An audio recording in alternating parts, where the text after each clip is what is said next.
मोदी को गालियां देने वाले अब अफगानिस्तान में सिखों और हिंदुओं के दर्द को देख नहीं पा रहे हैं। मोदी सरकार वहां फंसे इन लोगों को जिस शिद्दत से निकाल रही है उस पर कोई चर्चा नहीं है। आपको भी शायद लग रहा होगा कि जो ऑपरेशन देवी शक्ति चलाया जा रहा है अपनों को तालिबानियों के बीच से निकालने का, वो चुटकी बजाने जैसा खेल है, मगर ऐसा है नहीं। तालिबान की गोलियों, बम धमाकों और बर्बरता के बीच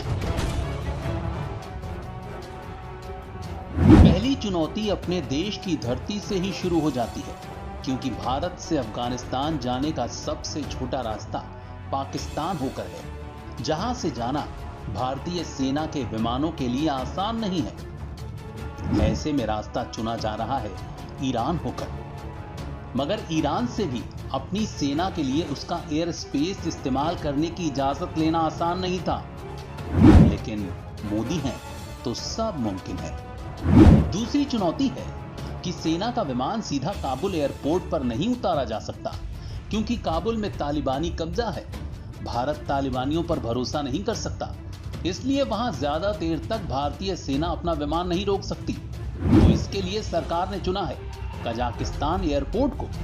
तो तीसरी चुनौती थी कजाकिस्तान की अनुमति मिलना, लेकिन फिर वही, मोदी हैं तो सब मुमकिन है। कजाकिस्तान के साथ साथ इस काम के लिए सरकार कतर और दूसरे यूरोपियन देशों की भी मदद ले रही है।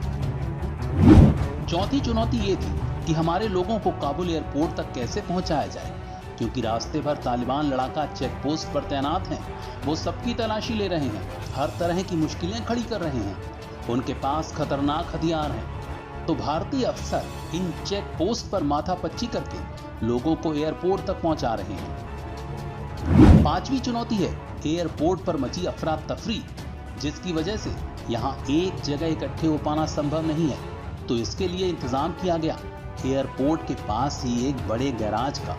भारतीय दूतावास, पीएमओ, इंटेलिजेंस और एयरफोर्स के बीच गजब के तालमेल की वजह से लोगों को इस गैराज में पहुंचाया जा रहा है और ये काम बिना रुके चल रहा है। छठी चुनौती है काबुल एयरपोर्ट पर अमेरिकी सेना की मंजूरी, क्योंकि वहां का एटीसी और सिक्योरिटी कंट्रोल अमेरिकी सेना के हाथ में है। जैसे ही अमेरिकी सेना क्लियरेंस देती है, तुरंत कजाकिस्तान एयरपोर्ट पर खड़ा भारतीय विमान हरकत में आ जाता है। सातवीं चुनौती है भारतीयों को गैराज से एयरपोर्ट तक पहुंचाने की। तो जैसे ही एयरफोर्स का विमान काबुल एयरपोर्ट पर लैंडिंग करने वाला होता है, वैसे ही सभी भारतीयों को बुलेट प्रूफ गाड़ी से एयरपोर्ट के भीतर पहुंचाया जाता है।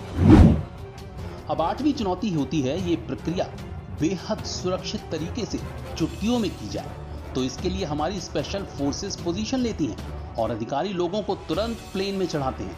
काम पूरा होते ही अधिकारी दूसरे राउंड के लिए रवाना हो जाते हैं और प्लेन एटीसी की परमिशन मिलते ही टेक ऑफ कर जाता है।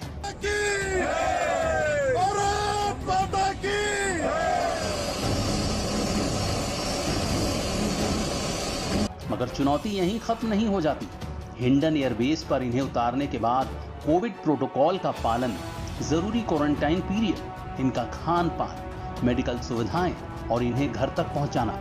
यात्री मेंटल शॉक में होते हैं तो उन्हें काउंसलिंग भी दी जाती है।